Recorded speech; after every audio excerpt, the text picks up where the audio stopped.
Hi, I'm E.D. Lewis and welcome back to Nocturnal Reviews, and today I'm doing another catch-up video. For some reason, I had it in my head that I read this book last year, but no, it was this year. It's been a year already, and we're only in June. Yeah. Which, by the way, happy Pride Month. I don't think I've said that in my past two videos, so happy Pride Month. I do have a Pride Month video that I'm working on, because I have a read. I think I'm only gonna get to one read for that this year, but that's okay. That's okay.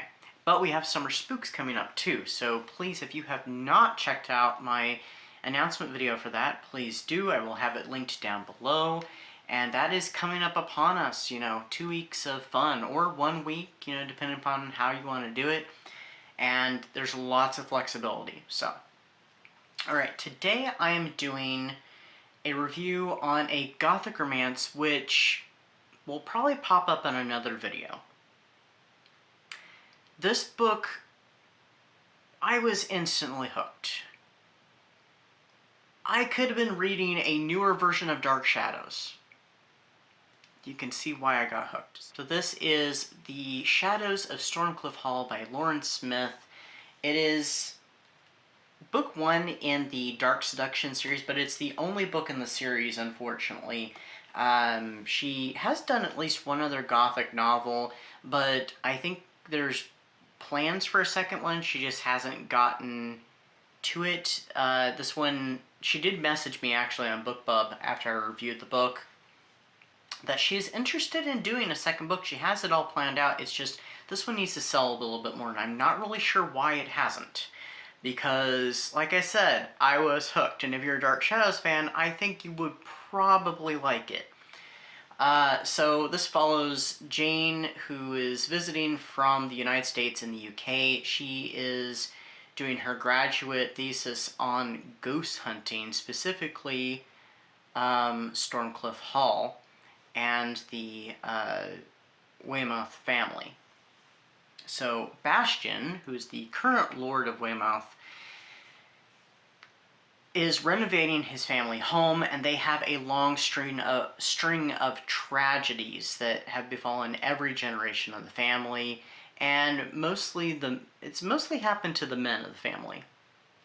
This is all due to a family curse.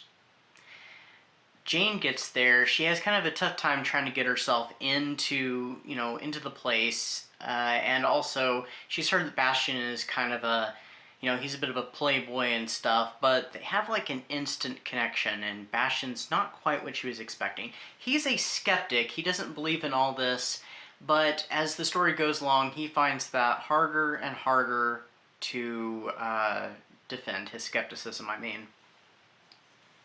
And like I said, they are instantly drawn to each other and to discover the secrets of this house and, put to rest the family curse. We'll be right back after these messages.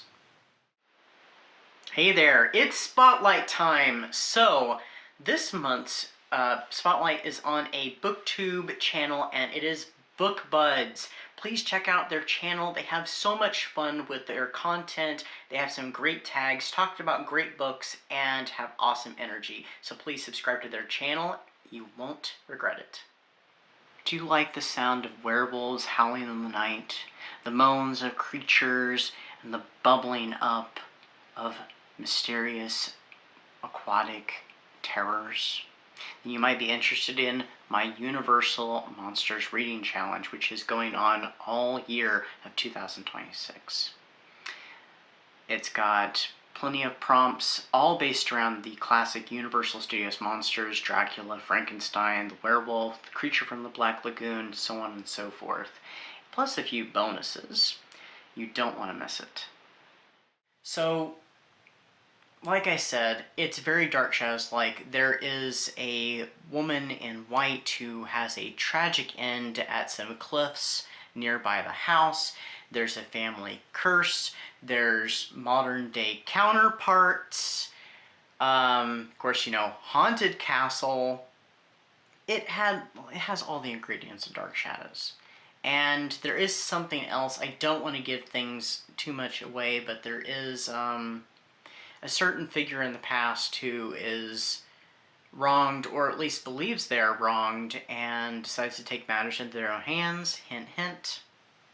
So it's a bit of a ghost story and other things. It is a bit spicy too. It's not too over the top. They are definitely pining for each other through most of this book, and there is a part where they are reliving a scene from the past.